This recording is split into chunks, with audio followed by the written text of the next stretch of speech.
Rosé ng Blackpink. Ay, nagkakamali kayo. Siya lang naman si Cristel ng Davao Occidental na tila kabiyak ng bunga ng K-pop artist. Kilalanin natin siya sa ulat ni Jeremy Piscano.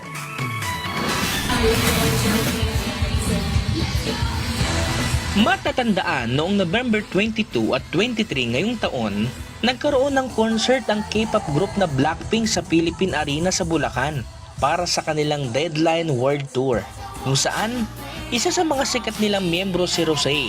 Kilala si Rosé sa tandem song niya kay Bruno Mars na Apache.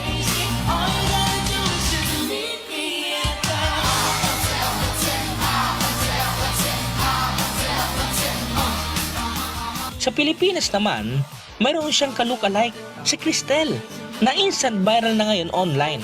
Kinagigiliwan siya ng mga netizen dahil hawig na hawig niya ang hugis ng muka at kulay ng buhok ni Rosé. Sa katunayan, umabot na sa 40.7 million views ang isang latest video niya sa TikTok. Biro nga ng mga nag-comment, kung may Rosé sa South Korea, may Rusi naman sa Pilipinas. Tunog Bisaya dahil nakatira siya sa Davao Oriental. Una nang nakilala si Cristel noong nakarang taon sa isang noontime show sa telebisyon para sa isang look-alike contest. Mula noon, nakilala na siya bilang kahawig ni Rosé. Mas lalo pa nga siyang sumikat nung kinulay niya na ang kanyang buhok parehas kay Rosé. Kaya naman, umani ng iba't ibang papuri mula sa mga netizen ang kanyang itsura at pagpo-post ng mga video niya online.